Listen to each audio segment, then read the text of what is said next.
You see, something is going to happen. Something wonderful. My God, it's full of stars. Welcome to the NY Patriot Show. In today's episode, I am very excited to have Dana on. And with me as well, I also got my co-host, Lisa. What is up, Lisa? How are you? Looking very forward to this. Yes. This is definitely some very, definitely interesting information. I have Dana on. And I know I just had somebody on about a few weeks ago for the Process Church. And I ended up stumbling across Dana's work, even though I had been following her for a bit on Twitter. I didn't notice her Process Church stuff until after the fact, and I was like, I got to get her on for this. You know, even though I just had Michelle's Healing Home on, I got to get her on because you're both covering the same topic, but I feel like you're going in different avenues. And I was like, this is great. You know, just more info, and it's not going to be regurgitated stuff from the last guest. So I was really excited to get you on. Dana, let everybody know what is up with you and Rottingjewels. So you can find me on Instagram and YouTube, Rottingjewels, and then Twitter is Dana Duda. Awesome. That's where I'm at. Oh, that's right. I do follow you on Instagram, too. That's right. I think we messaged on Twitter, then I messaged you on Instagram, and then we went back to Twitter. Awesome. And her links are also in the bottom right now as well. So if anybody wants to go check her stuff out from my side and doesn't know who she is, her links are in there now. Dana, I guess to start it off, first off, what do you basically even cover on your own show? Let people get an idea of like what you do and what your gig is. Most of my content, I started out on Instagram doing like just, the 90-second clips, and I was starting with all of the coups under Alan Dulles just to help people have a better grasp of American history, right? Because I feel like a lot of people don't really understand the past. That way we can try to do better in the future. But once I covered the Franklin scandal, then that was kind of where everything took off, and I was being asked to come on different shows. And then, there was a very strange experience within the ex-Scientology community, specifically when I was a guest on YouTube, and people speaking very favorably of CIA doctors that are no longer with us, specifically Dr. Jolly West and Dr. Margaret Singer, both of the False Memory Syndrome Foundation. And I was like, okay, this is red flag city. And so I decided to move onto YouTube. That way I could just do longer form research. Awesome. Good for you. You're doing pretty well, I think, right? Are you having fun? Oh, yeah, I love it. There you go. And that's all that matters, right? That's fucking awesome. I agree. Good for you. And I think actually what caught my attention with you in the first place was the Franklin scandal work. And I totally forgot that you did that. And that's another idea for the future now, because that's another whole topic that's just a huge spiderweb. I mean, I think the Occult Rejects did 3 or 4 episodes on it as well. So definitely an interesting topic. Yeah, it's a big web.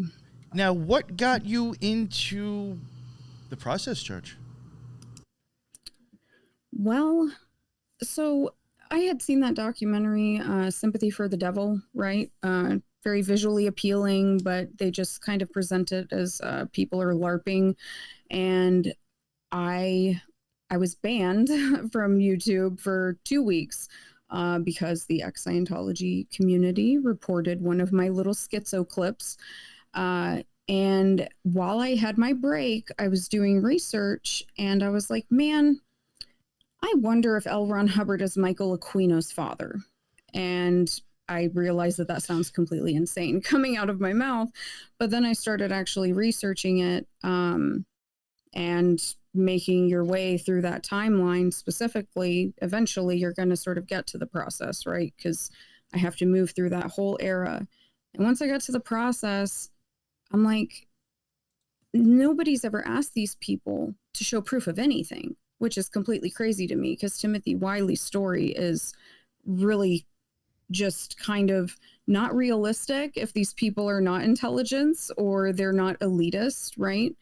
And so I've pretty much just been trying to either verify or, debunk, which I think that I'm showing that a lot of it is a lie and a lot of it has been misrepresented, especially that court case in the UK over Ed Sanders' book, because I am of the firm opinion that Ed Sanders deserves a huge apology before he passes away, because he's still alive. So, when you said, "Oh, this may sound silly or whatever," but in my honest opinion, all these people that are involved in this stuff, L. Ron Hubbard, it's obvious, Aquino. I mean, you don't have to hide that, but they're all occultists, in my opinion. Parsons was an occultist, So, in my opinion, if these people are occultists, anything's possible with who screwed who to try to birth some baby for whatever reason. You never know. So, as that may sound wild to some people, I would not, I wouldn't knock ideas like that around. I do think I think there is moonchilds out there, because people, try to birth babies at certain times. For all that's exactly what that could have been. Who knows? I'm just saying. Yeah. When it comes to occultism, the things that sound silly may not actually be so silly to other people. Yeah, no, I mean, reading the Babylon Working, when you read Jack Parsons' writings in Liber 49, it's pretty well established, even in the ex-Scientology community, from ex-Scientology authors, that, Hubbard was the one who was, writing everything down. He was there. And that starts in early January of that year. So that leaves room for that to be, a normal birthing schedule, so to speak. And quite frankly, who's to say that it was Marjorie Cameron, man? Who's to say? Because there's multiple people being interviewed. I think they were in Pasadena at the time, and they're like, yeah, they had lots of women there, lots of women. Doors were closed. There weren't people with eyes on them 24/7. So I don't really think that it's out of the realm of possibility. Plus, there's just a lot of similarities with like Scientology and what the Temple of Set ended up becoming, specifically as far as like a grift financially, in my opinion. Because like the Temple of Set, like you can literally just like buy your way through the hierarchy now. So, I mean, kind of like Scientology. To be totally honest with you, I mean, I don't, again, I don't know how many people may be total members and how many people stop going and keep giving money, because I do know that happens. That even happened to me for a while. But like when I was in the OTO, I mean, you got a fuck ton of people that are donating, not donating, large dues. You have some people who aren't even going anymore that are still paying. It's just like, to think about it. I mean, it can be a grift, I do think, for sure. Just starting a secret society just to make money and maybe to dumb people down. I'm sure it has happened, purposely. But fun, it definitely. I never really thought of it as a grift, but I definitely think it can be. That's a good point. Yeah, I think it's the and also obviously with Aquino, because everybody knows his story, right? He doesn't necessarily have to be intelligence, but his intelligence ties are very blatant as far as what he was allowed to get away with. And L. Ron Hubbard was intelligence too, and I did an episode, kind of looking into the death of Jack Parsons, because, I mean, whether it was Frank Molina, whether it was Hubbard, whether Anton LaVey was involved, there were a lot of people that could have benefited from Jack Parsons' death. So I think that he was, basically a moving target. But, Hubbard being intelligence and Aquino having his intelligence ties, that's just another similarity to me. Yeah. Yeah. I think in one of your videos, you said it best, that most of these cults are basically intelligence ops. And you just see it over and over and over again. Yeah. That's how I feel. Yes, absolutely. I feel like all of these cults are literally intelligence operations. And I think the reason why it makes me so angry is because some of these cults obviously get the sort of religious status, right? And people do believe in these things. And for some people, I say normal person very loosely, but the person who goes and that's what they believe in and they're not hurting anybody, like how jarring is that? You know what I'm saying? Like that your faith, whatever you believe in, if you find out that it's an intelligence operation, I think that's going to make people pretty mad if they find out. And I think that that's a great reason to do away with the intelligence community, quite frankly. So that is personally my goal, is to attempt to document the best that I can that these cults are an intelligence operation and get it out into the public eye, because I think that people should know, because it's insulting, quite frankly. I've said that before, that I do question, even with the OTO, I'll admit it, I was in it. I mean, they got me, but I do question if that was, a 3-letter agency. I have wondered if the inception of that was a 3-letter agency and we were just handed, pictures and stories and names. I mean, I have no idea. I definitely think there are ones out there that were started and are psyops by 3-letter agencies. A lot of this comes primarily from British intelligence. So, Aleister Crowley was, British intelligence. Obviously, people taking little bits and pieces and kind of running away with their parts of it, right? And then making a different cult and a different cult. But I mean, it's another form of control, right? Like it's behavior modification and group control.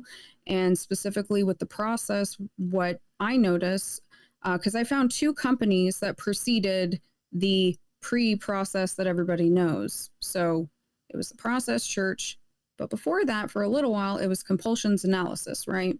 And that's what people know. However, in that stack of 400 pages of court records, there were two companies before that. One of them was a financial company.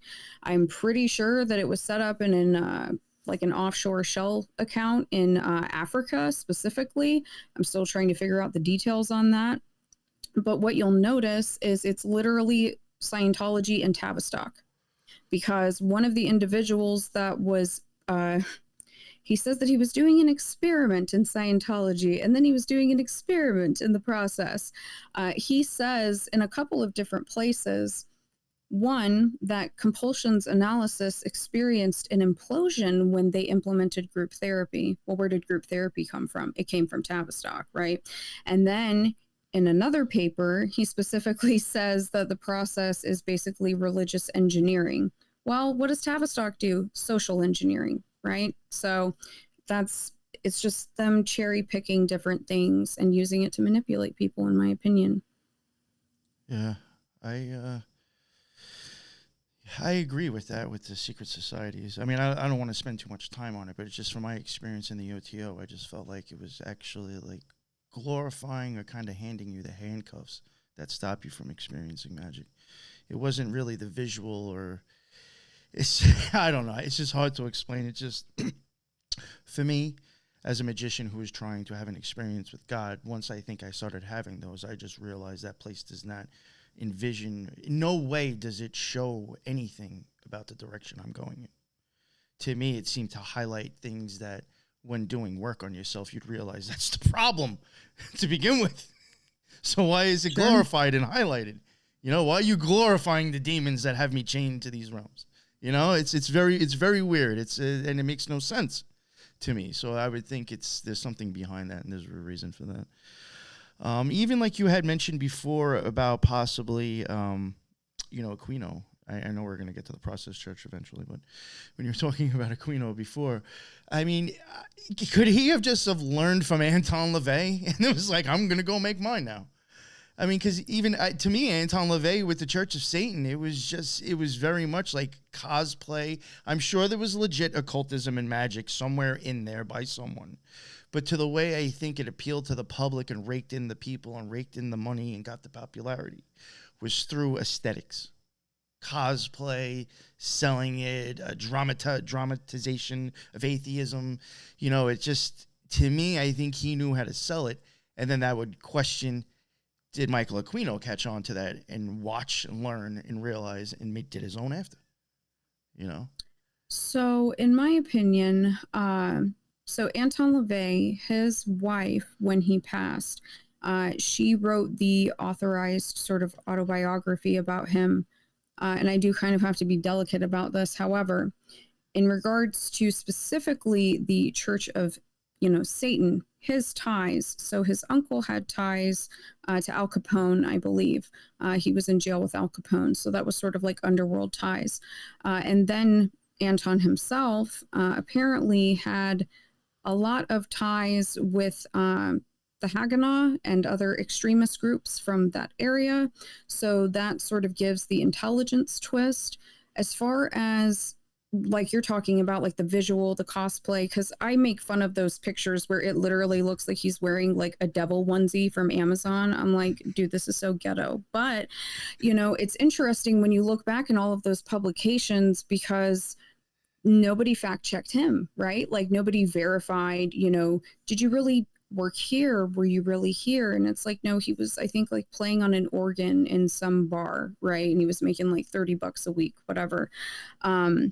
But he was able to sell it because he was charismatic and people didn't question. It was new, it was exciting, and beautiful women flock to him, you know, and that attracts other people and they want to know.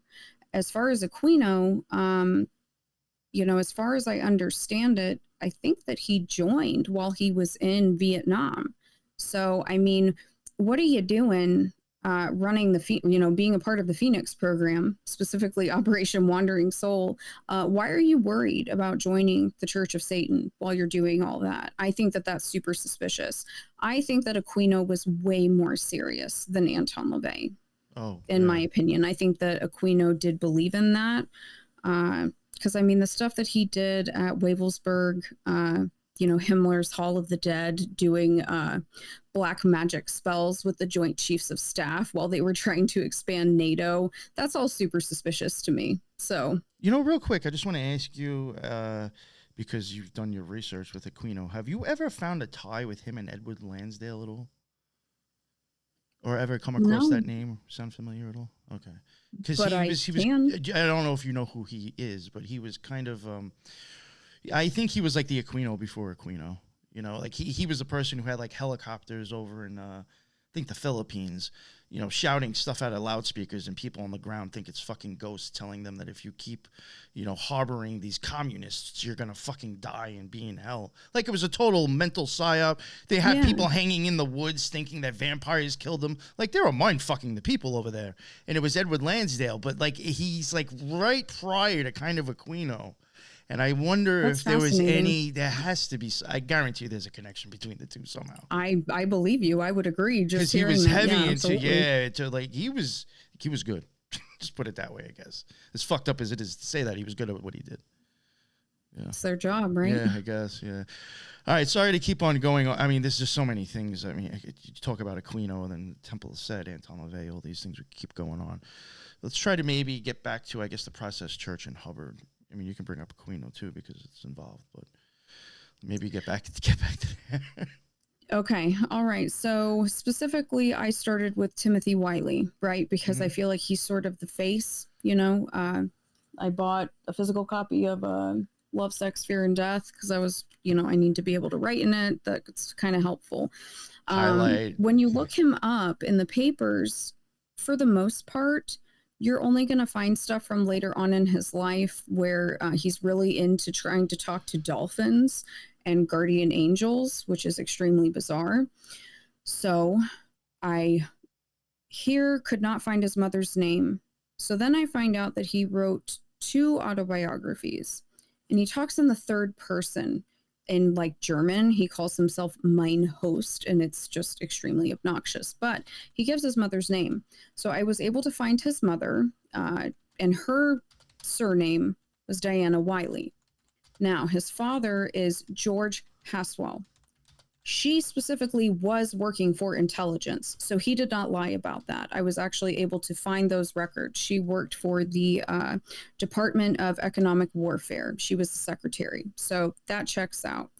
Why you cannot find him in any of the records worldwide is because he was lying about his last name when he was born. His last name was his father's last name, so his real name is Timothy Haswell, not Timothy Wiley. And then obviously from there, I said, okay, I have to fact check every single person. And specifically, you know, all of his stories about, you know, being in specifically, because this was the major red flag to me, him hanging out with William S. Burroughs in Tangier in the late 50s. So with Timothy Wiley's age, that's going to put him late teens.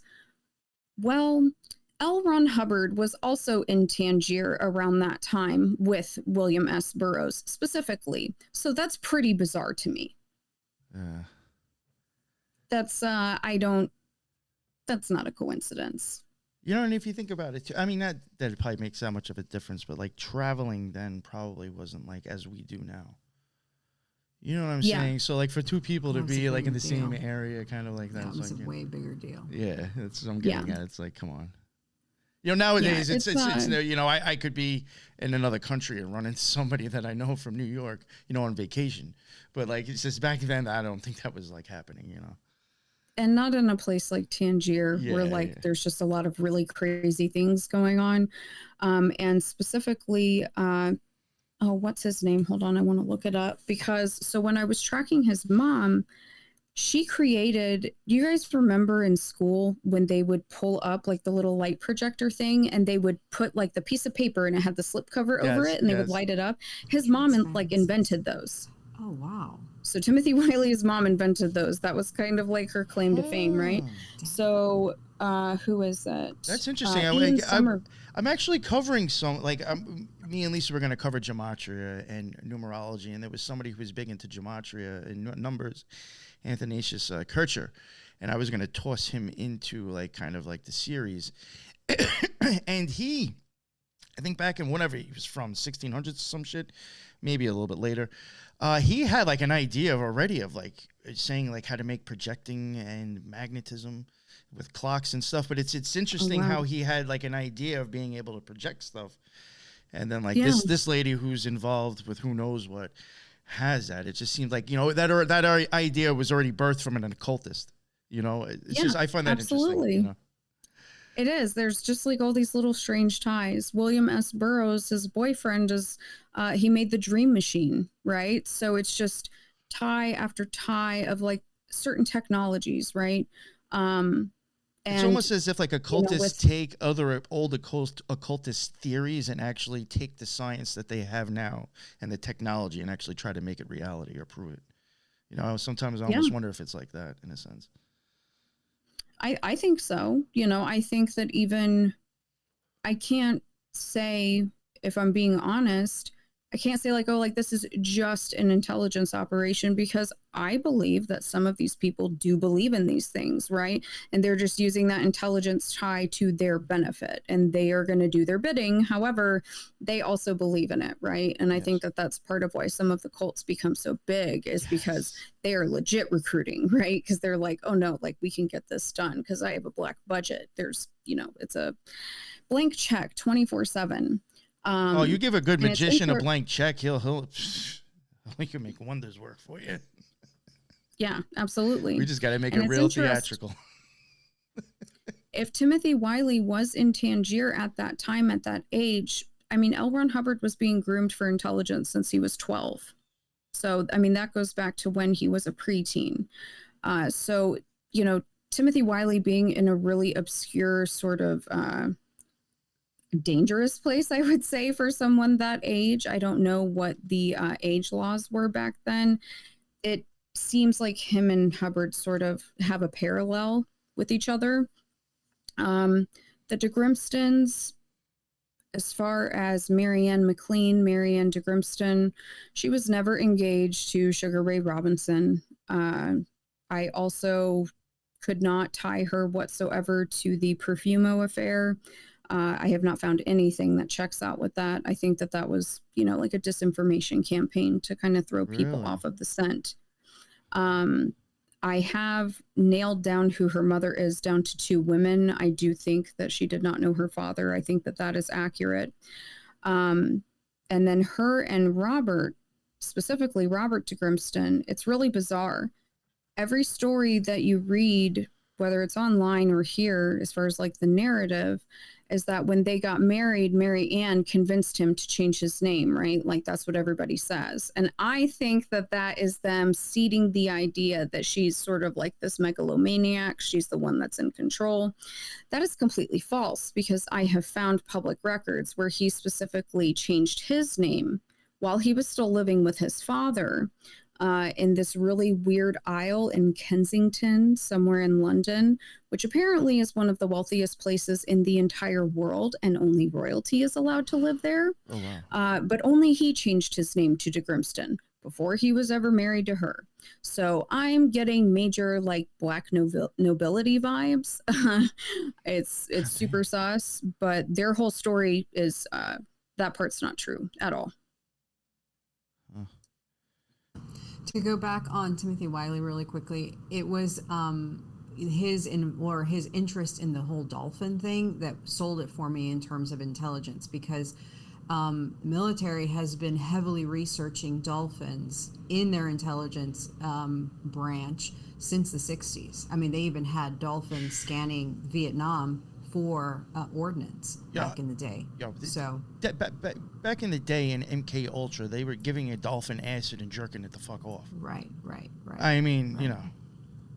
Well, John C. Lilly, the guy who ran that experiment in MK Ultra, in one of Timothy Wiley's autobiographies, he talks about how they're friends. So that's a tie. That's straight up like they were friends. Exactly. And I'm like, so that's why you want to talk to dolphins, right? There's something up with dolphins, though. And the thing that I find interesting with them, because I had somebody on a gematria dude come on, and this is what actually piqued my interest with dolphins. They do kind of have like 3 parts of a brain. You know, we only have 2. They have 3, and then like if you want to think of like circle wise, or you want to start getting into numbers instead of a 360, maybe now it's 720. Stuff like that. It's very interesting. And then when you start getting into video, we have 720p. Just weird when you start seeing numbers and things with the dolphins in their brains. Yeah. No, I always see those memes like symbolism will be their downfall, right? Like that's how you can kind of suss people out. So I do think that people should keep that kind of stuff in mind, because I mean, exactly, the dolphin thing is a red flag. And I didn't necessarily really think about it because I was really trying to figure out who everybody was, but it was one of my subscribers, and they were like, you remember that MK Ultra doctor that was trying to talk to dolphins? And I'm like, well, let me look. And there you go. Timothy Wiley's giving him a shout out. I mean, all of these people, they're so far, everybody that I can tell, they're all intelligence. And those, what's wrong? I'm sorry. I had to show that one. I didn't mean to disturb you. It's hilarious. No, that's Unfortunately fine. for the dolphin, the acid didn't work. That was one thing that they awesome. realized, that acid does not work on dolphins. So yeah, he didn't get high, at least. That sounds like a horror story. Yeah. The other interesting thing that was sort of like a red flag for me is in Timothy Wiley's timeline, he mentions it really passively about how Robert's younger brother is technically the first one to get Dianetic therapy, and never names Robert's younger brother. I have figured out who he is. His name is Andrew Moore, and these people change their church names like a million times. I can't find a photo of him yet, but I do know who he is. So he is technically the first person that ever got Dianetic therapy out of everybody. So I think that there's something up with that kid. But still, like, Robert de Grimston was the only one that changed his last name. And, De Grimston, that's a bloodline name, right? So why was he the only one that changed it that way? And Timothy Wiley talks about how Robert de Grimston was born in China. I did find that ship manifest of Robert Moore as a baby, as an infant, being brought over with his parents coming from amazing. Shanghai. So that is amazing. I was like, I almost like threw my laptop. I was so excited because I had been hunting it down for weeks, and I was like, oh my God, I found him. So that is pretty much the only part of his story that checks out at all. So you've been like checking like receipts, like I know I did it when I covered like Mormonism. You can actually check like boat things of like people coming over. Oh yeah. Mm-hmm. That's awesome. I'm checking everything. Have you tried it was something I put my boy Thrash on, and he ended up, this is actually, to me, it's impressive. there's only one picture. If you go and look up who Sidney Gottlieb is, I think there's only one picture that anybody has even ever showed of him. And I think even if there's some guy who wrote a book about him, and he even said that I think he went to the CIA and like asked to get this one photo. That's the only photo that's constantly used. My man Thrash actually found another photo of him doing this whole fucking thing with following people and going through research papers and stuff. And so I'm actually kind of, I was like, it blew me away. I was like, holy shit, there's actually like another photo of Sidney Gottlieb, and I've never seen anybody ever use it before. Not that it matters. But like going through birth records, and I've even noticed, I don't know if you've tried this before, death stuff, like gravestones. Yeah. If you go to gravestone sites, and they have an obituary, that's normally the best way to actually find out who their relatives are, because they'll mention who they were married to and who they like and their kids. And I found a lot of stuff out just legit going on gravestone sites and finding out, like, because it'll even sometimes, like, you can see like someone from the Eastern Star donated flowers. It's like, okay, I mean, there's a tie to masonry right there. Or somebody's tombstone I've showed before will have Mason symbolism on it. You know, Masonic compass and square. So those things, you can find some really interesting shit. If I just don't think people think about checking stuff like that. You know, looking up death records and gravestones and obituaries. Yeah, no, the gravestone, seriously, I found it's Brother Caleb, technically. He has the most suspicious obituary that I've ever seen on the internet ever. There's a lot of people making weird references to obscure books like from this time period in memory of him. And then the one doctor, the one psychiatrist that the process uses when they're talking about like the gray zone, and he's in a little circle and it says, this psychiatrist agrees with us. Like he's, you know, the ward over the gray zone. I was able to track him down by his tombstone specifically, because that guy was involved in a massive financial scandal in Africa. So I'm suspicious that he was helping them set up offshore accounts, possibly, but that's going to take me a long time to figure out. That's Africa. Something's up with Africa too, I think. There usually is. L. Ron Hubbard was also in Liberia doing very sort of spooky things with spooky money with a black budget, right? Moving stuff around in different shell corporations. So there's just a lot of really weird stuff going on. And I don't know. I just like this book made me so angry. I'm not going to lie, because this is the updated edition that has selected transcripts from the court records. And I'm like, let me see what you selected, because my audience has seen almost all 400 pages. Yeah. And of course, it's, you know, it's them painting it as a witch hunt, right? Kind of like Aquino did. That's a huge similarity that I see, because that is a misrepresentation of those court records completely. You know, that is something I want to mention that I thought was actually rather impressive. You took the time to go through a ton of that on your channel. If people actually want to see the court documents, I mean, you went through a lot of them. So that's there impressive. There's a lot of crazy stuff in there, man. I mean, literally the Vatican was assisting them. That's on record. They don't mention that in the book. I haven't read that anywhere else, where you have this priest who, while he was at the Vatican, is like, I would put their sex issue on the porch of my church and sell it. I don't think there's anything wrong with it. And they're like, okay. And he's like, I was helping them clean up their image. Yeah. Okay. That's not suspicious at all. And, you know, while he's in Rome doing his training, they're also in Rome at the same time. So it's like, what were you guys doing? You know? But that was how I was able to figure out that compulsions analysis was not the start. Nobody gives a date to when these people got together. Thanks to those court records and Ed Sanders' book, that chapter about the process that was removed here, that's how I was able to figure out that Robert and Mary were together a little bit earlier than what anybody else says, and that Robert changed his last name to de Grimston before he met her. So there is a lot of fruit in there. There's a lot of truth. But there is also a lot of complete nonsense, because it's, well, we believe in everything and we're not doing anything wrong. There's nothing suspicious. It's all good. And they're like, you need to clarify, right? You need to clarify these things. And that's pretty much all they talk about in here, is just their theology. So do you think, not to like jump ahead, but do you think this this stuff is still going on with like the Process Church and everything? Oh, hell yeah, it is. Absolutely.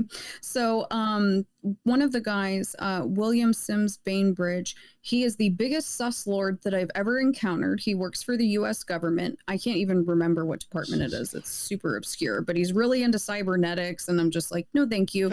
But he's the one who did the research experiment with Scientology and then the Process, and he's written books about the revival of the Process Church. So he wrote this paper basically breaking down the process's transmutation, as he calls it. And what he says specifically, besides the religious engineering, he says moving forward into animal advocacy is the natural conclusion. It is not a conversion. That was just the next step, because that really was rooted in Mary Ann McLean's sort of theology as far as animal abuse being the greatest sin, period. And humanity needs to be destroyed so that God can be restored. And animals are the only creatures that are pure on the earth. And specifically where Best Friends Animal Society is, aka the Process Church of the Final Judgment, the land that they own in Utah is where people have been hunting for Montezuma's gold. So now they have access to that land by themselves, and no one's allowed on that property. That's not suspicious at How all. convenient. No, it's not.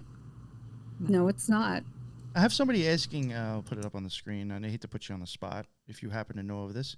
Ask her about the Indigo Gallery links to Process Church in London where John met Yoko, apparently.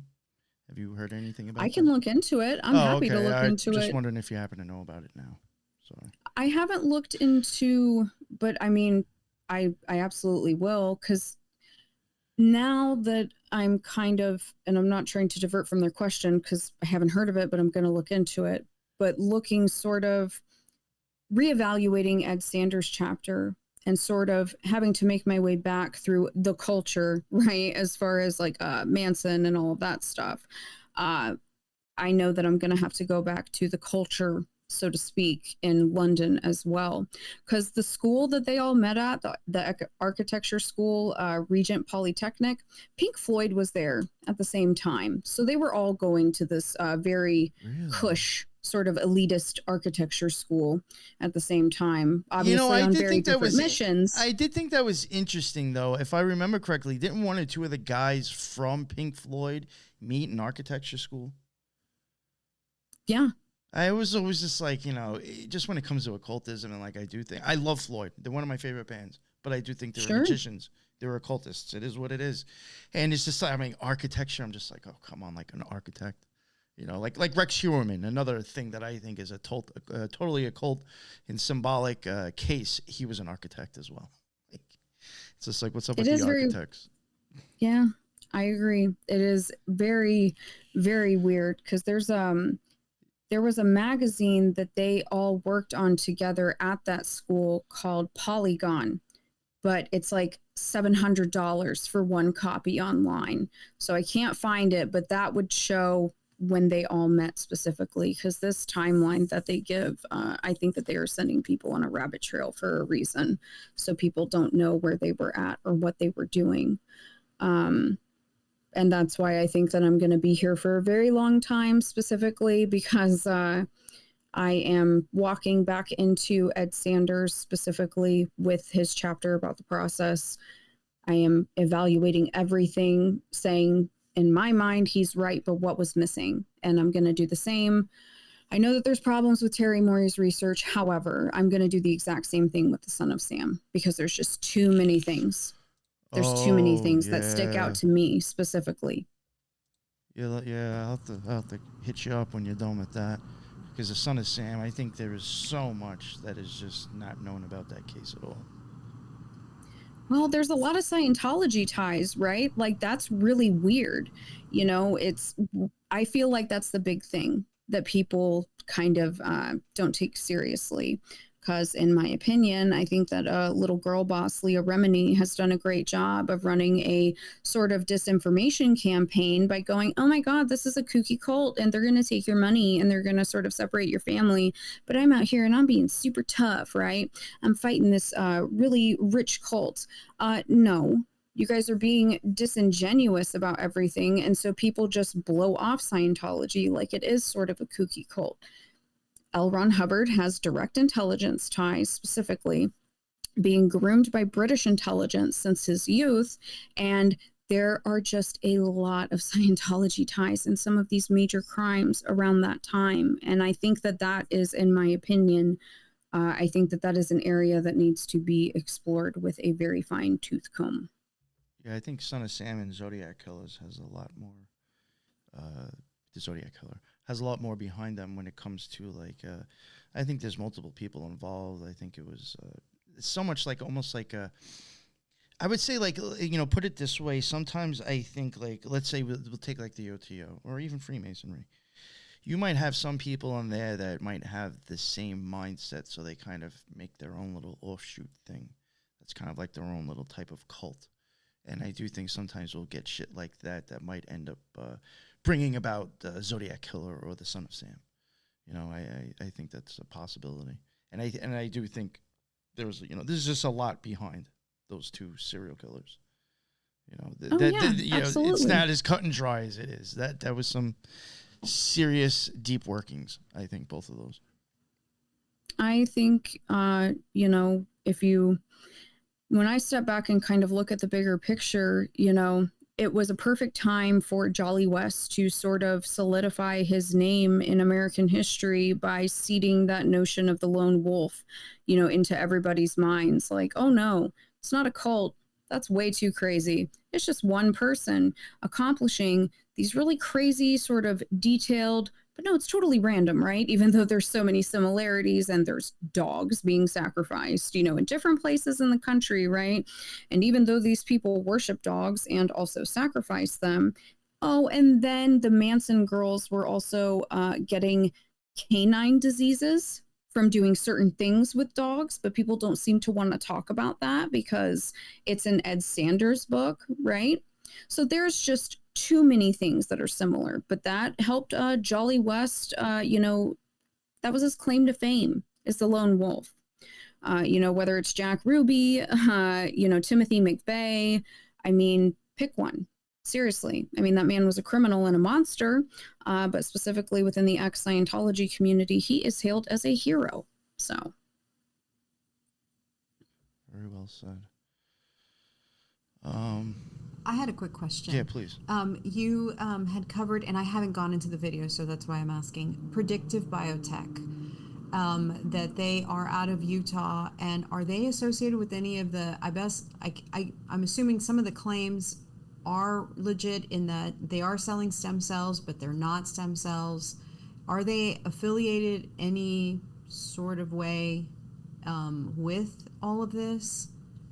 With the process? Mm-hmm. Oh, yeah, they sure are, because I've located at least one of the process's shell corporations.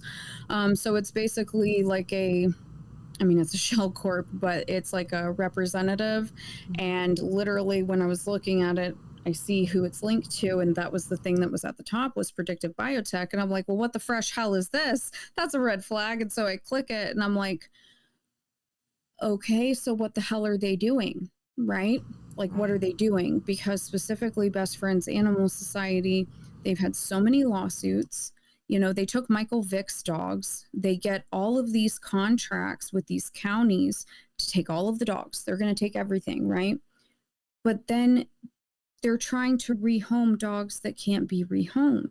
And you see pictures of kids, little kids and old people, other dogs, just horrifically mauled, horrifically. And somehow they get their way out of it. They buy their way out of it every single time.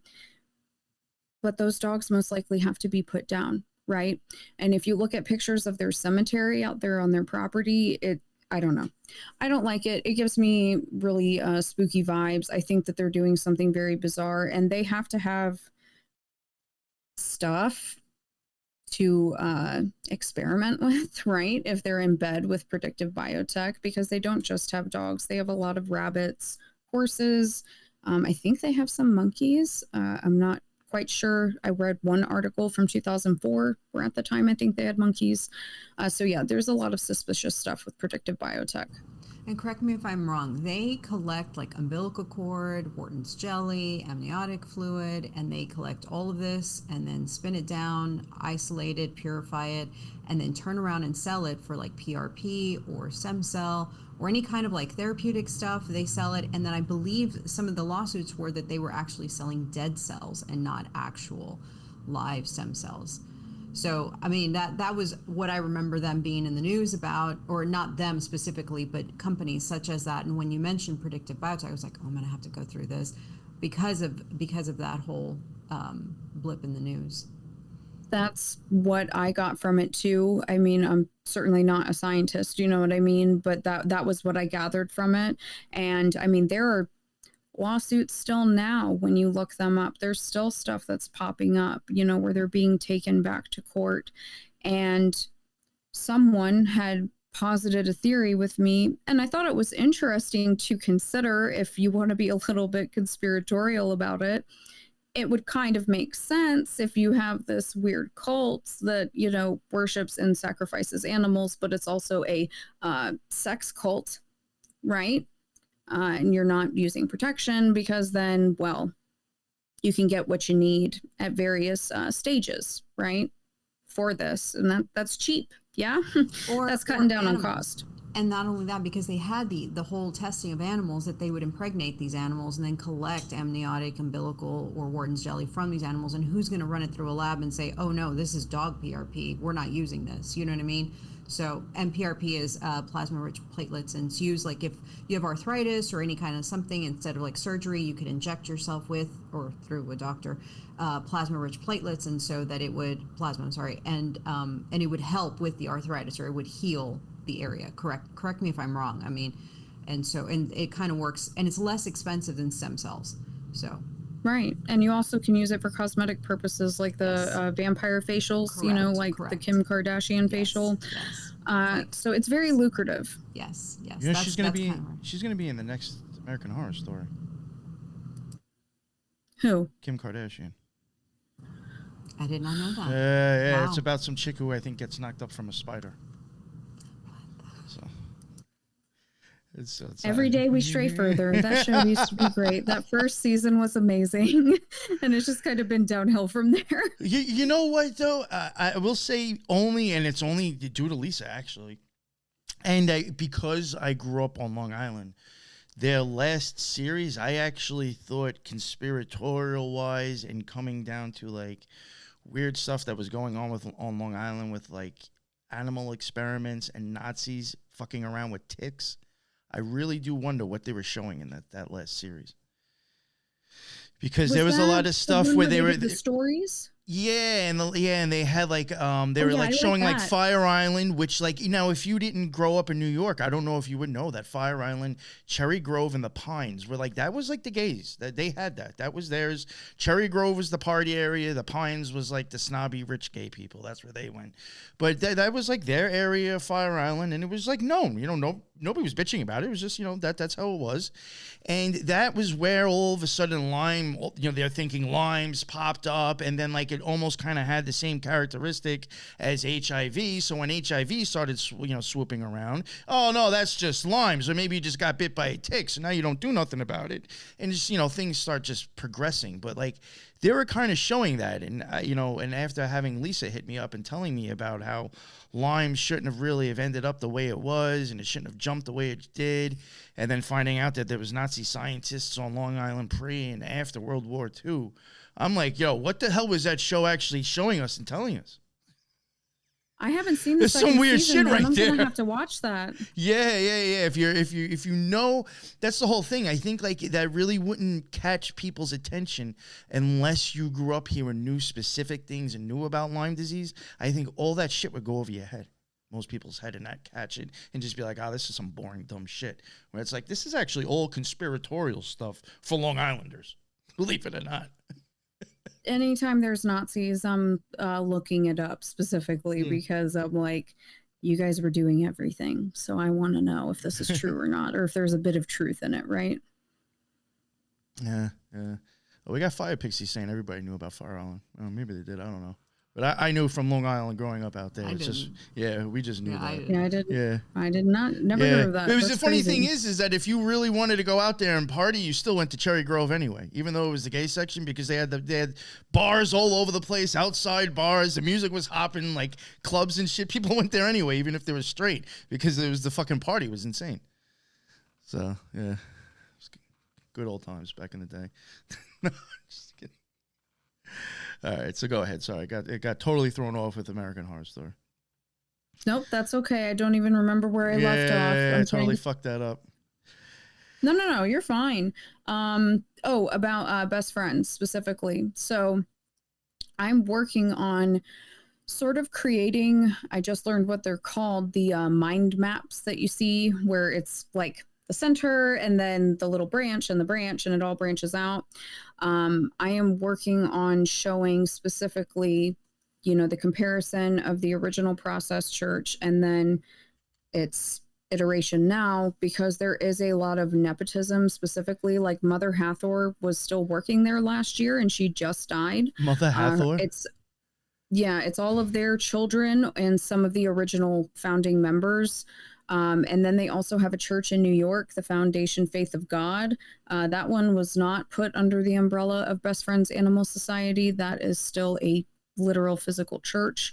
And then, like I said, I've found one shell corporation specifically, but I know that they have more. I just have to dig in a bit deeper. And I am waiting right now. I should have an answer this week. But apparently Robert de Grimston's diary is out there. And someone's trying to get it for me. Now, I don't know if that man was, laying in bed, being honest when he's writing in his journal, but I'm hoping that there's just something in there that is a nugget of truth, especially about his brother, because as I've gone through it, it's different people that all of a sudden become my focus. And that's good because I know that I'm researching and so things are changing and I'm not hung up on one idea, but the DePyers, those brothers are really weird. There's just a lot of familial stuff going on. And I don't know if you guys know the story where I think it was when they were in Stuhl in Mexico and they were like beating themselves with ropes, like in a hut somewhere, right?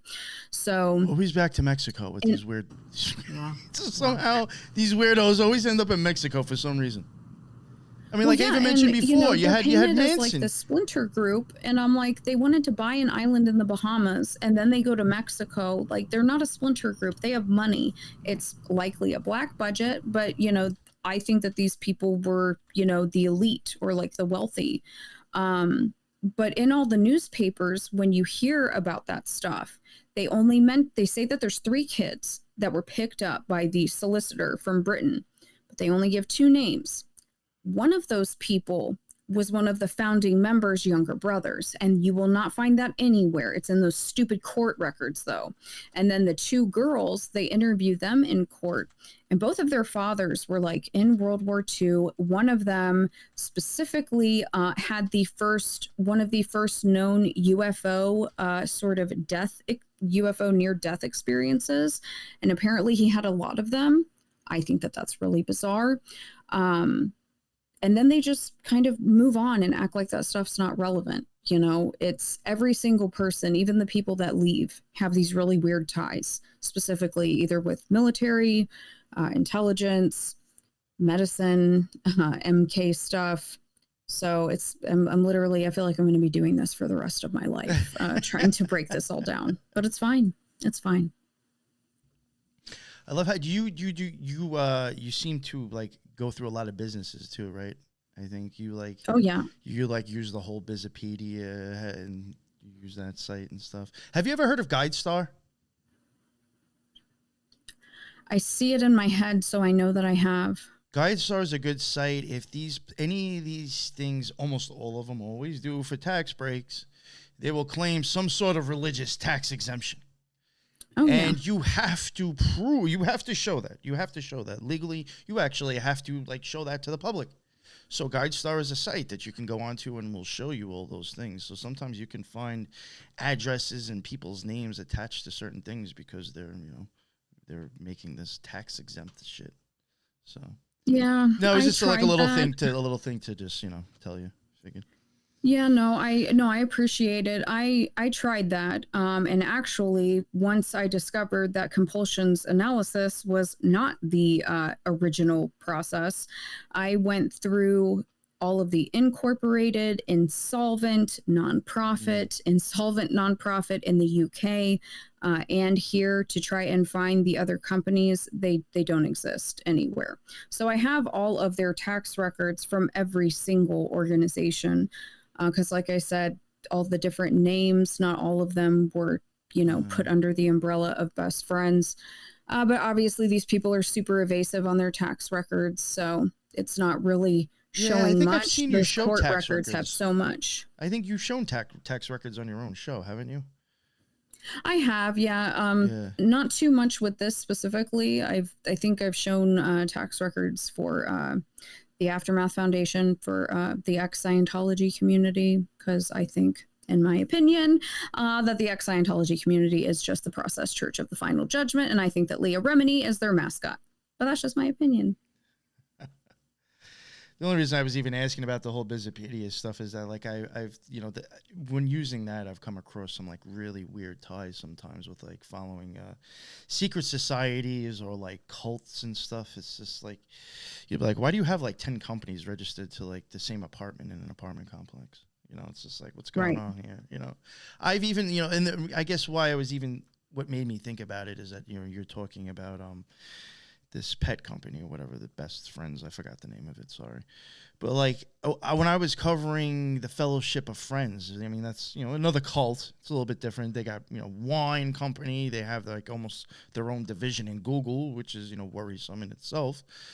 But, you start like checking all these names and stuff that are associated with these companies. And I had noticed that like where they had it was either the cult was here and the winery was down here, or it was reversed. But like on the map, you could see that they were like directly across from each other. And there was one single, like you would take that one road, come down, and then take another road. Real easy way to get there. And I was just looking at it on the map, and I was like, well, that's convenient. And I don't know what made me think about it, but like on the map, there was like this little, pin to show like there was this deli in between both of them. And I was like, just for shits and giggles, I'm going to run this deli through Bizopedia. And the fucking name on there matched one of the fucking doctors' names that was on the, I think the cult, or it was one of the other, neither the cult or the winery. I think it was a cult. The same doctor's name that was already kicked out of medical industry for prescribing OxyContin to people who don't need it. That doctor was associated with the cult and the fucking deli that's in between the cult and the winery.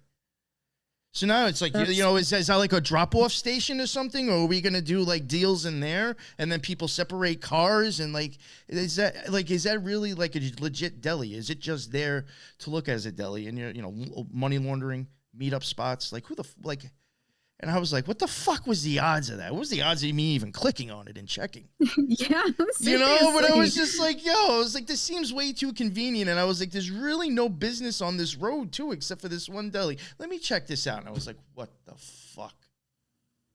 What's the odds? That's a great idea. So like, I would even make think of doing that with your shit. Pictures.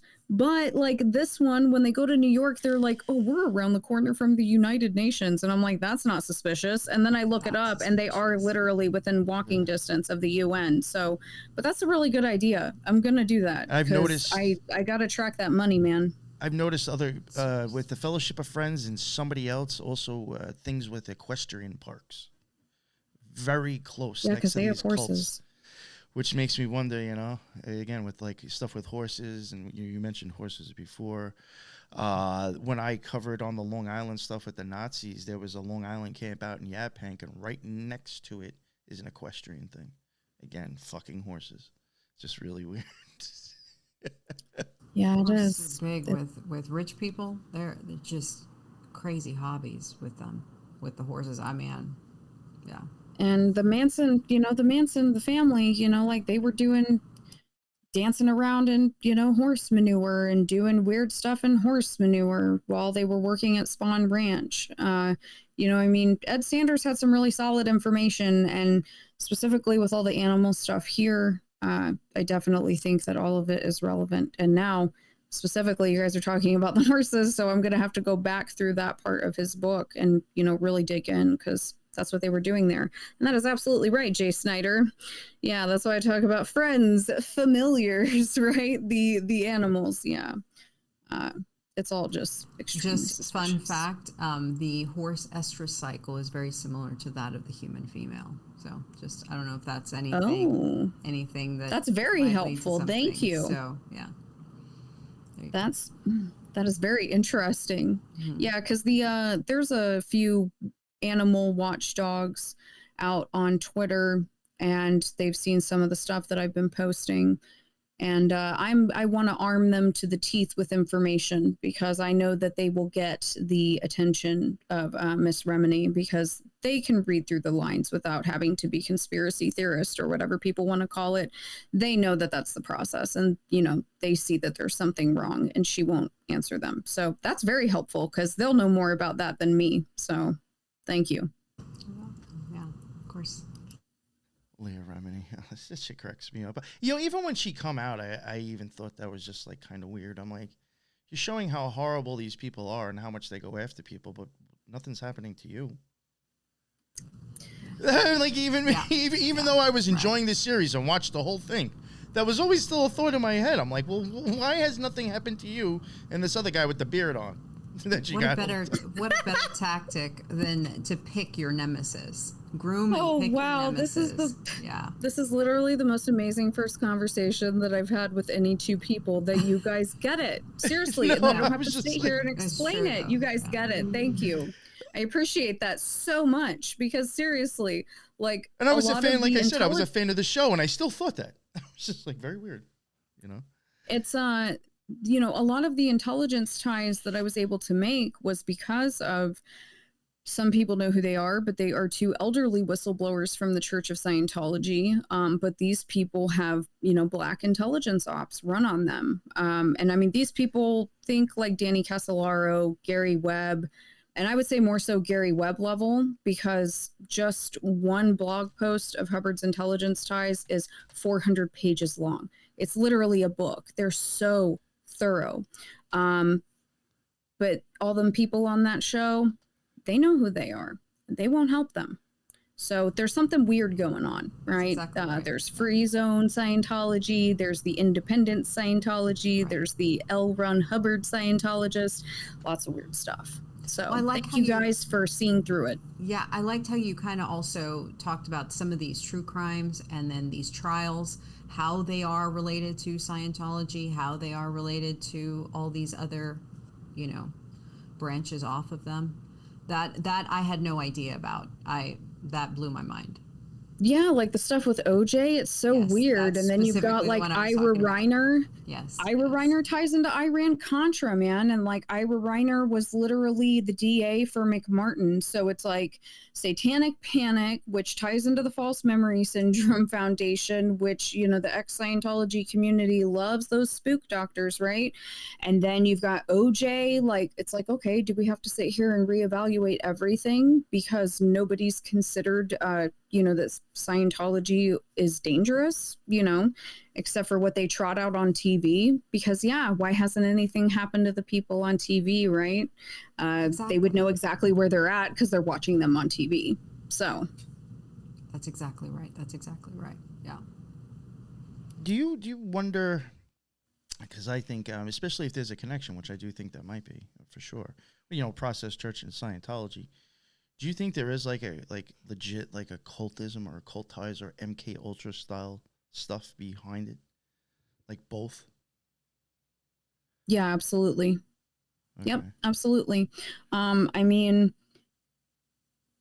the process wasn't necessarily doing anything particularly unique. I think that I can only say that, now in this day and age and looking back, but when you look, and I haven't gotten to that part yet, but I've read everything. So Hubbard's really old publications and the process, they're literally a mirror of each other, except for the process is like a dark mirror. So when he comes out with the concept of the bridge, the total bridge to total freedom, whatever, you know, and the way that he lays it out as far as, you know, chaos to freedom, it's the exact same thing that the process is putting out, like almost at the same time. They take the same sort of path. Something interesting that was pointed out to me by the whistleblowers, and I had never thought about it before, and I'm going to show people. So, you know, the bridge is bottom to top, right? So this is chaos down here and you're trying to go clear. But they told me it's supposed to be flipped on its side, right? So you're actually supposed to be going, you know, to the east. So you're leaving here and you're supposed to be going, you know, eastward towards, that's where your freedom is. That's where going clear is. So I think as far as sort of occultism, yes, absolutely.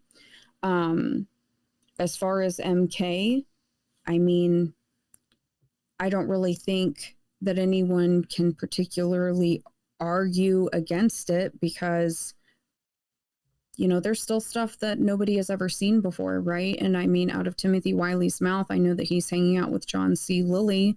And, you know, isn't it kind of weird that, you know, L. Ron Hubbard, the hospital that he was pretending to be a doctor at, which is literally what was going on in MK Ultra, that hospital specifically ended up merging with the Presidio, where Michael Aquino ended up working at later on. These people are just in weird places at weird times, and they're allowed to do weird things with, you know, no punishment whatsoever. So I believe that Hubbard was probably playing doctor and God knows what he was doing. And then, you know, Jolly comes on the scene right around the same time. They sort of both emerge very similarly, and Jolly kind of goes through the fast track as far as from college through his doctorate training, right? And then his longest tenure is at Tavistock. He's at Tavistock for 10 years. That's the longest thing on that man's resume. And why is he the first one that's coming out, speaking out against Scientology, right? It's like, okay, they're just warring both sides against the middle. That's how I see it. Kind of an offshoot of MK and a little bit of Nazi occult is the case with Henry Murray. He was the scientist at Harvard, and he pretty much pioneered MK Ultra when he did the experiment on those 22 boys, one of them being Ted Kaczynski. So yeah, I mean, I think that and the tie-in is that before he did the stuff with Ted Kaczynski, he left to do a biography on Hitler and came back, and they, I think, assigned him as lieutenant colonel, check me if I'm wrong, of the OSS, which later turns into, I guess, the CIA, right? If I'm correct? Yeah, I'm not too familiar with Henry Murray, but yes, the OSS was the predecessor. So, and everybody, I think, knows, you know, that yes, Ted Kaczynski was absolutely an MK Ultra victim, 100%.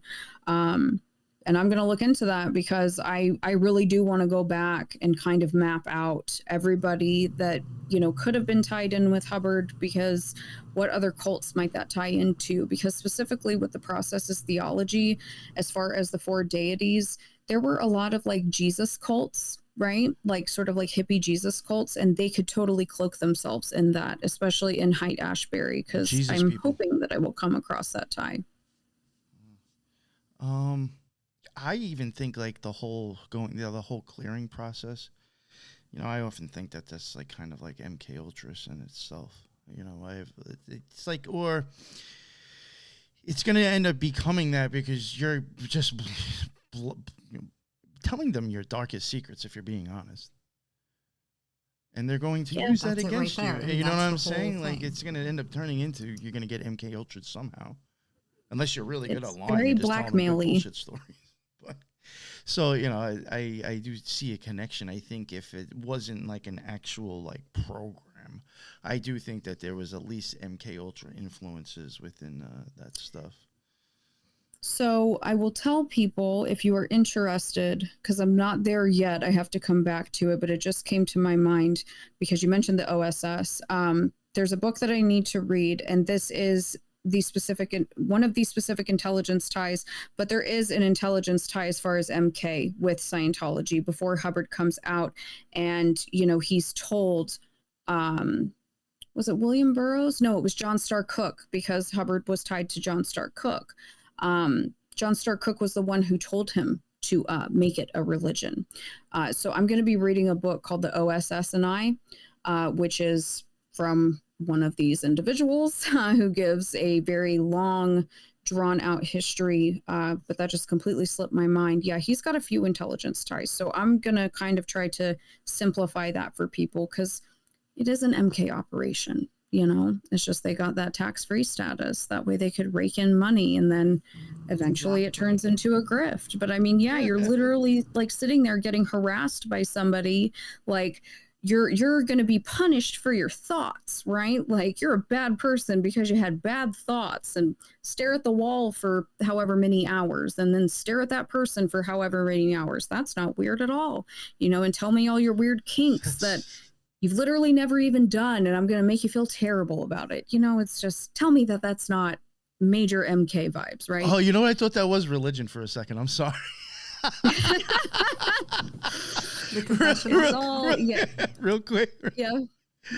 Oh, shit, I fucked myself up now. I don't know. It was something you were saying about MK Ultra. I already forgot now because I said that. But there was another question I wanted to ask, and this might take it a little bit out there. But the only reason I'm asking is because I have seen it be kind of a commonality within weird cults. All right, I'll take the Urantia book. There is connections to the Kellogg's family. Kellogg's were eugenicists. Nazis, in my opinion, are eugenicists. You start getting into, a lot of times when you see that happen, you will see a lot of animals involved as well.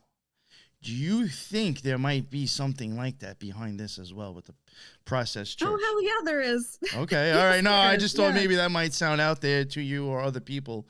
But to me, the reason why I'm asking is because I think I have seen it actually a lot when you start researching certain stuff. Yeah, that's why I included in my process opening where it's Hitler with his pet Alsatians, the video clips, because these people had Alsatians and he loved Alsatians, and he was absolutely a sort of animal activist. And I'm not saying that there's anything wrong with that. However, it's the, Nazi symbolism, the eugenics of it all, because, I think gene therapy and life science, let's just call it what it is, right? It's eugenics when we get down to it at the end of the day. And they did have, ties, people that they name. I can't think of the guy's name, but he started, I think it was the American Nazi movement specifically. I mean, there's a couple Nazis that they name in this book that they were traveling around and hanging out with. So as far as all of that goes, I mean, yeah, that's how I see a lot of the sort of animal advocacy within occultism, and then the customized or personal medicine, because the stuff that they have to do to get there is very dark. Yeah, I don't know. I just was wondering. It was something that actually popped up in my head while we were even talking this last hour. Is because I've seen that a lot lately with cults and animals. And I was gonna that reminded me what you just said, that I wonder how much of it is because how the Mormons are keeping record of everything genealogy wise and whatever, but this could be a way to submit some sort, here's my umbilical cord, freeze it, or here's this, and they can run it through and keep a genetic file on everyone submitting their samples. And so if they didn't get it through other means, they can now get it this way. I don't know why that occurred to me, but that was something that kind of stuck out. Absolutely. I think that you're 100% right. One of the first sort of projects I was working on before all of this, came into my lap, I guess, there's that weird satanic ritual abuse case in Utah that kind of dates back to around the time that the process arrived in Utah. But that guy's family specifically, I traced them back, and they have, it is their DNA heritage. It is like a nonprofit, and they are the family that founded Utah as a Mormon state. So he's upper echelon within the LDS church, but that's what they do. They literally are just storing samples of everybody's DNA throughout the years.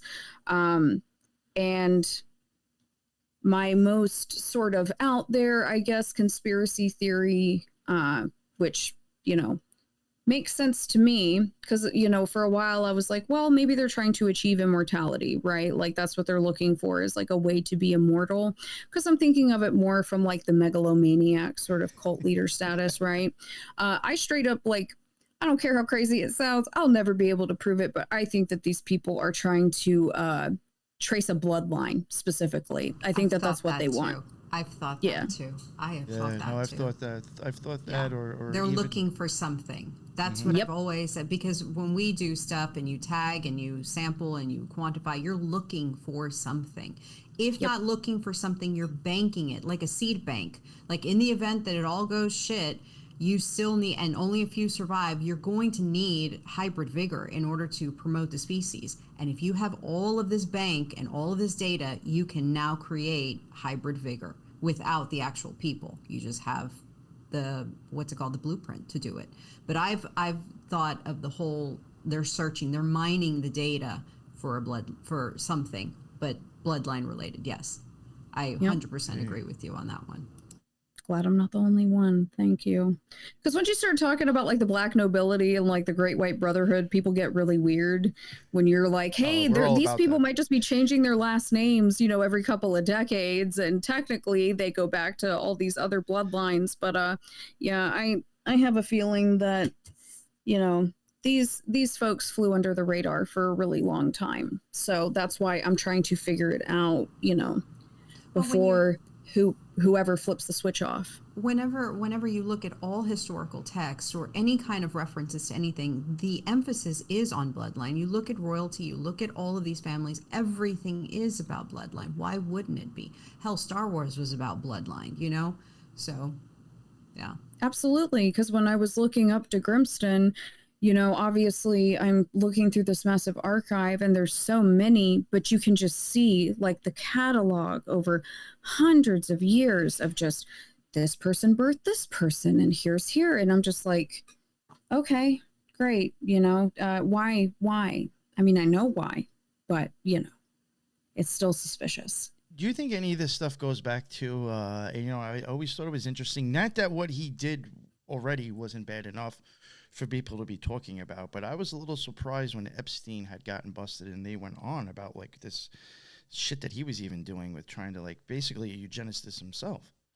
You know, that just kind of got like thrown to the side. Nobody ever really, you know, I mean, I understand all the other things that, you know, that he got in trouble for or whatever was horrible enough that I could see how that took up everybody's, you know, attention. But the other stuff I thought it's really interesting if you think about it. He was courting some of the top leading scientists in stem cell research, in eugenics, in genetic research, all of like embryology, fetal development. I mean, he was courting all those scientists, and even so much that he had an appointment at one of the universities to where he would lecture. But I think it was a way to kind of rub elbows with these people. Right. Yeah, absolutely. And attitude, but when he was in the Bahamas, and I can't remember the name of the company off the top of my head, but in those court records specifically, he was trying to set up basically like the Khan Academy. So sort of like an online program, online homeschooling. He was I say targeting because I do believe, you know, wealthy people targeting poor people in, you know, the Bahamas, kids on the spectrum specifically, because maybe they are more gifted at math or computer technology. Basically, he wanted to do a sort of Neuralink and have these kids program and then run this AI on the island, because apparently, according to these court records, the Bahamas has the most unimpenetrable internet in the entire world. And that's why he was there. So my conspiracy is that someone within the tech community or Silicon Valley, that they're the ones that took him out, because that was very serious technology. Especially, but like I said, like doing like a brain chip with, you know, disproportionately disadvantaged because of where they're at. And he comes in and, you know, presenting things like, hey, your kid's going to get a free lunch if you guys just sign up for this digital thing. And, you know, this is all going to be great. Like, I'm sorry. There was people in New York taking jabs for frickin' a free hamburger. Oh, dude, I'm an ICU nurse. Don't get me started on that stuff, please. Sorry. Yeah. I just, when I hear, like, I see the ads now, or if I see someone out in public, or if I'm in a store and they're like, please stay 6 feet apart. And I'm like, no, not doing this again. Sorry. No, not playing this game. No, thank you. Yeah. Going back to the whole keeping records and looking for bloodlines and all that, horse people or horse breeders keep the most extensive records of who sired who damned who came from what, all of that. That is like some of the most extensive breeding records are in the horse industry, equine industry. So it's interesting. It just kind of all back ties in. So absolutely. Yeah, because I'm going to look and see on the map now, because they own so much property. There has to be some serious equestrian breeders out there. That's a solid lead. I appreciate it. That'll take it into another angle, because I know it's not just one thing. It's not just predictive biotech. I know that it's going to be something super obscure that I've never heard of, or that is kind of hard to find, but that's a solid lead. Yeah, that's really interesting. There's something up with these horses, for sure. I mean, you do see them all over the tarot deck too, so who knows? Yeah. It could be just occult symbolism in certain ways as well. But is there anything else? We're already almost at an hour and a half. Is there anything else you'd like to mention or cover, or you just want to leave it there, and maybe we could always just have you back on and continue again later in the future?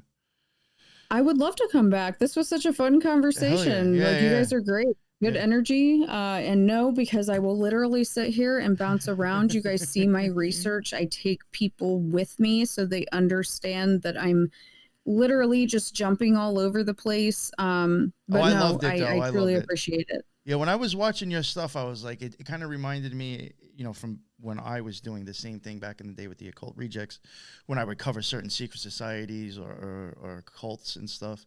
It just reminded me of the same way it's style. Like, I take people through everything, the court documents, the business. Yeah, I love it. So when I saw your stuff, I was like, oh, I definitely got to get her on. This is going to be great. And I had a good time. Thank you very much. I appreciate it. Me too. Thanks, guys. I appreciate it. Let everybody know again where they could find your stuff. So Rottingjewels at Instagram and YouTube, and then Dana Duda on Twitter. Awesome. And I think, did you have a link tree? I think you have. I do. It is in my profile on my YouTube. Okay. Yes. I think then that is what I included in the bottom. I think I have your link tree. So it perfect. Has everything in there. And Lisa, thank you again for jumping on. I always appreciate stuff that you have to add. Nothing for you to plug except that you're a co-host on the Occult Rejects, and the link for that is in the bottom as well. So this was a great show. I really loved it. I'm finally glad we got you on. I know it took a while between both of us bouncing back and forth. And I think at that time I was really busy covering stuff, and you were going ham on this stuff on YouTube. So I'm just assuming we were both busy, but we finally made it happen, and I couldn't be happier. So, and we'll definitely do more of this again. Everybody who jumped in on the live, that is what's up. And I'm going to say it again, as I always do. If you catch the live or you're rewatching, the old live, check out the chat. It's always got amazing stuff in there. Again, it's almost like a whole other show in itself. And I love it, and that's why I go live, and I can't thank you people for doing that. So thank you, what's up, to the listeners and the fans. And that is the end of another NY Patriot show. And until the next one, everybody be well. Later.